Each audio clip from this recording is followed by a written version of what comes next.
I just got a new coat still. Okay. Got a little brand new feel. Not so fast, switch play.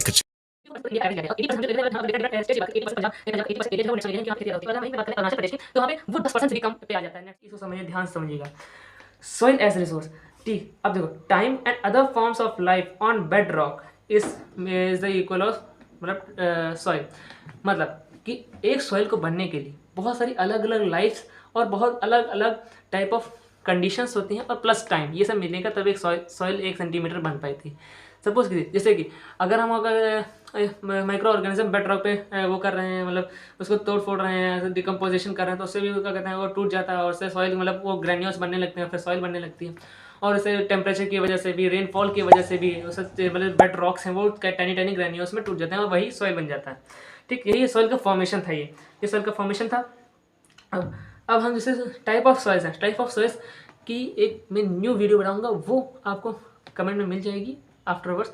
कल परसों तक आपके पास आ जाएगी वो पूरी वीडियो, और वो भी वेरी शॉर्ट में होगी और बहुत आसान तरीके से हम लोग उसमें मैप में पूरी तरीके से मैप विजुअलाइज करके समझेंगे, तब जाके आपको पूरी तरीके से समझ में आएगा। हाँ, लेकिन आप अभी रुके जाइएगा मत, सॉइल इरोजन इसी वीडियो में समझेंगे। अगर सॉइल है, सॉइल आप दूसरे वीडियो में देख सकेंगे, और सॉइल इरोजन इसी वीडियो में। सॉइल इरोजन क्या होता है? Soil erosion, what is erosion of soil? मतलब कि एक सॉइल का जो सॉइल एक जगह पे स्थित है उसको एक जगह से दूसरी जगह डिग्रेड कर ले जाना, मतलब एक जगह से दूसरी जगह ट्रांसफर कर ले जाना, इसको कहते हैं सॉइल इरोजन। मतलब उस जगह से हटा देना, खत्म कर देना। तो इस तरह के मतलब बहुत सारे टाइप्स दिए गए हैं हमारी बुक में। जैसे गली इरोजन का ऐसा अगर आपकी क्ले सॉइल है, ये क्ले सॉइल है। अब इसे बहुत ज़्यादा बारिश के मौसम में आपने देखा होगा, जब बारिश होती है तो फिर वहाँ पे छोटी छोटी नालियाँ टाइप बनने लगती हैं, छोटी छोटी नालियाँ, क्योंकि वहाँ पे जो पानी के प्रेशर की वजह से वो कट कट के बहुत सारी नालियों से बन जाते हैं। वो अगर तुम इसको देखोगे तो वो गलियों की तरह से, कोई गलियां, तो that is known as gully erosion. जो गलियां बना दे वो गली इरोजन।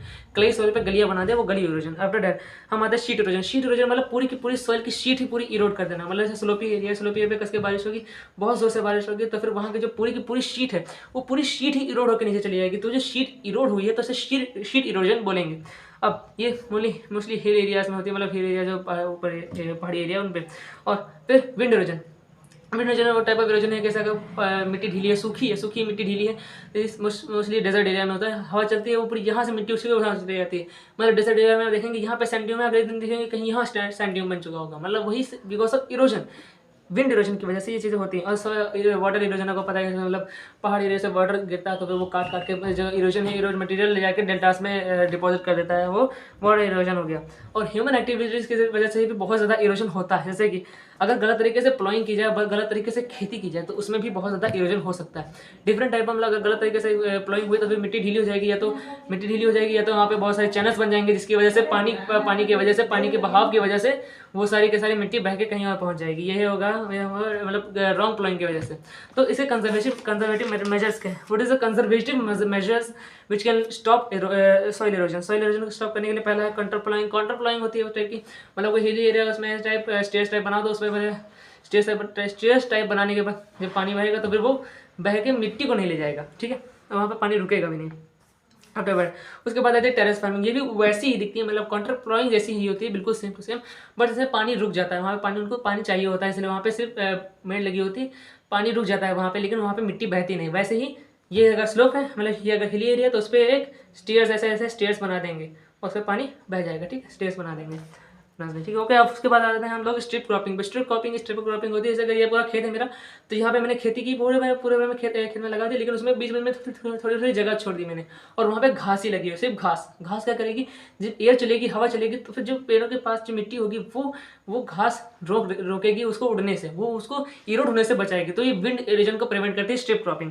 अब उसके बाद आते हैं शेल्टर बेड्स। शेल्टर बेड्स क्या होता है? ये भी ये विंड इरोजन का प्रिवेंट करता है, वाटर इरोजन को भी प्रिवेंट करता है।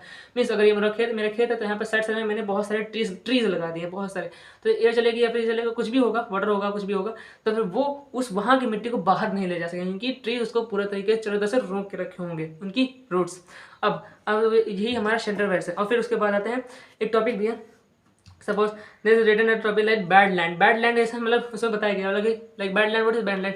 Uncultivated land is known as bad land. मतलब वो अनकल्टिवेबल, मतलब कोई लैंड जो कल्टिवेशन हो ही नहीं सकता, लैंड बंजर जमीन जिसमें कल्टिवेशन नहीं हो सकता, उसे मतलब बैड लैंड बोलते हैं। इसे बैरन लैंड भी बोलते हैं। ये बैड लैंड टर्म दी गई है, ये as a MCQ it is important.